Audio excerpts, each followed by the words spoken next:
जो बात ये रही कि 7-2 बड़ी मुश्किल से बीजेपी जीत रही थी। 7 और 7 सीटें समाजवादी पार्टी जीती है, लेकिन प्रशासन ने सर्टिफिकेट किसी और को दिया है।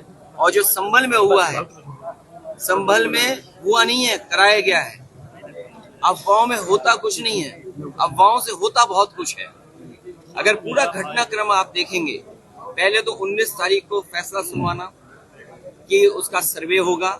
जब पहला सर्वे हुआ, किसी भी मुस्लिम पक्ष के लोगों को या संभल के लोगों को किसी को आपत्ति नहीं थी, पूरा सर्वे हुआ।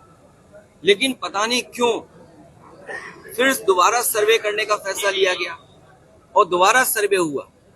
अगर दोबारा सर्वे की बात हुई तो कम से कम वहां पे जो जिम्मेदार लोगों थे उनसे बातचीत करनी चाहिए थी प्रशासन को, लेकिन बातचीत नहीं की।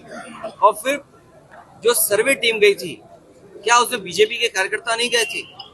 सच्चाई तो ये है जो प्रशासन छिपा रहा है कि जितने लोग उसमें गए थे सर्वे में, पीछे से नारे लगाते जा रहे थे। जो नारे लगाने वाले थे उन पे कितनी कार्रवाई की है? क्या नारे लगाने वालों पे मुकदमे दर्ज हुए? क्या नारे लगाने वाले जो सर्वे टीम के साथ गए थे, क्या बीजेपी के कार्यकर्ता नहीं थे?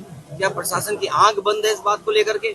और सोचिए, आप पीजीआई में जाइए, नौकरी कहाँ की मिली राजस्थान के लोगों को? आप लोहिया इंस्टीट्यूट चले जाइए लखनऊ में, वहां पर नौकरी किसको मिली है? राजस्थान के लोगों को। सैफई मेडिकल यूनिवर्सिटी में चले जाओ तो नौकरी किसको मिली है? राजस्थान के लोगों को। और फिर राजस्थान के लोग उनको बैठाया जिन पर प्रश्न लगता है, जो अधिकारी हैं वहां पर। ये क्या वजह है कि राजस्थान के अधिकारी देख रहे हैं सब वहां पर, और बाहर से लाए हुए टेम्परेरी जो एक्सटेंशन पे रह रहे हैं उनसे कानून व्यवस्था संभाली जा रही है। ये गंभीर बात है।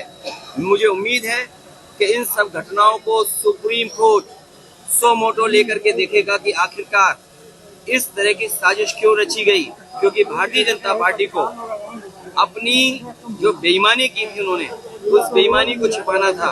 कोई दिल्ली का रास्ता इसी तरीके से दिल्ली तक पहुंचा था, कोई इसी तरीके से जहां पर अमन चैन को खत्म कर करके, भाईचारा खत्म कर करके दिल्ली तक पहुंचा था। आज लखनऊ वाले भी उसी रास्ते से दिल्ली पहुंचना चाहते हैं। ये दिल्ली और लखनऊ की लड़ाई है जिसमें जनता पिस रही है।